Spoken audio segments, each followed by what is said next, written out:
पुष्प में बीज कैसे बनता है, क्रिया विधि बताएं। देखिए, जनन जो है कि दो प्रकार के होता है, लैंगिक और अलैंगिक। ठीक है, तो पुष्पों में जो है कि जनरली जो जनन होता है वो होता है लैंगिक विधि से। ठीक है ना। तो उसके अंदर क्या है, बहुत सारे भाग होते हैं। तो अगर आपको पुष्प की अगर पूरी जो है क्रिया विधि को समझना है तो सबसे अच्छा पुष्प दो ही होते हैं। एक होता है अड़हुल जो हमारे हाथ में है, और दूसरा होता है धतूरा का पेड़ फूल जो उजले उजले कलर का होता है, धतूरा का जो है कि होता है। तो आज हमारे पास जो है कि अड़हुल का है पुष्प। तो हम इसे समझते हैं कि फूल से और बीज का निर्माण कैसे होता है।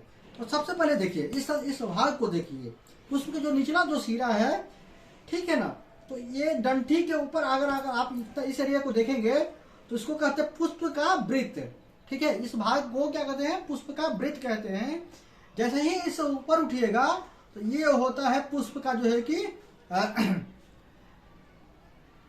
यहाँ पे होता है पुष्प आसन। ठीक है, और ये जो भाग है ये इसको कहते हैं बाह्य दल। जो हरे हरे कलर का आपको जो दिख रहा है इसको कहते हैं बाह्य दल, जो पुष्प की जो है कि बाहरी भागों से रक्षा करती है, इसके अंडाशय की रखवाली करती है। इसी जगह पे आपको पुष्प का जननांग भी होता है और पुष्प का जो है कि अंडाशय भी विकसित होता है। तो उससे आगे हम बढ़ते हैं तो पुष्प देखिए, पुष्प में जो है कि दो प्रकार की कंडीशन होती है। एक होते हैं पुष्प जिसमें जो है कि स्त्री केसर और पुंकेसर, स्त्री केसर और पुंकेसर अलग अलग होते हैं। और कुछ पुष्प ऐसे होते हैं जो है कि वो उभयलिंगी होते हैं, जिनमें जो है कि स्त्री केसर और पुंकेसर दोनों जो है कि एक ही पेड़ पे या एक ही फूल में उपस्थित होते हैं। तो इसको समझने के लिए देखिए, हमने आपको बताया इसमें दोनों है, स्त्री केसर और पुंकेसर दोनों हैं। तो ये जो आपको दिख रही है वो है छोटी छोटी स्त्री केसर, और ये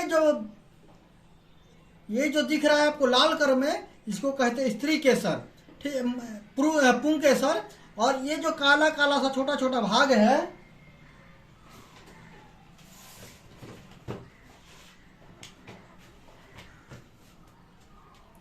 ये हो गया पुंकेसर। ये जो छोटा छोटा भाग है 1 2 3 4 5, इसको कहते हैं जो है कि जो है कि पराग कोश। और इस पराग कोश के अंदर छोटे छोटे जो है कि बीज टाइप के होते हैं, मतलब कण होते हैं, पुंकेसर के अंग होते हैं। ठीक है ना, जैसे पुरुष का शुक्राणु होता है सेम उसी प्रकार से, तो वो होता है पराग कण कहलाते हैं। और जब ये झड़ते हैं तो ये जो है भाग, जिसको स्त्री केसर का भाग कहते हैं, ये जो भाग है वो स्त्री केसर का भाग है। और ये जो है कि इसको वर्तिका कहते हैं, और इस यहाँ जो सेंटर पॉइंट है इसको वर्तिकाग्र कहते हैं। तो ये पुंकेसर जो है कि झड़ करके जो है कि वो किस में जाते हैं, वो जाकर के गिरते हैं जो है कि स्त्री केसर, मतलब कि स्त्री केसर के जो है कि वर्तिका के अग्र पे। ठीक है ना, तो वर्तिकाग्र में, और उससे होता हुआ जो है कि ये वर्तिका के माध्यम से होता हुआ वो जो है कि ये पहुंचता सीधे नीचे वाले पॉइंट पे, जिसको कहते हैं जो है कि जननांग। ठीक है ना, इस वाले भाग को कहते हैं जननांग। और इसके अंदर होता है जो है कि अंडा, स्त्री के पराग को कण और स्त्री केसर के जो है कि कण मिल करके, दोनों मिल करके बनाते हैं, यहाँ पे अंडाशय का निर्माण करते हैं। और उस अंडाशय से यहाँ पर बीजांड का निर्माण होता है। ठीक है ना, अंडकोश से फिर बीजांड का निर्माण होता है, और उस बीजांड के अंदर जो है कि छोटे छोटे बीज होते हैं। और यही प्रक्रिया है फूल से बीज के बनने की।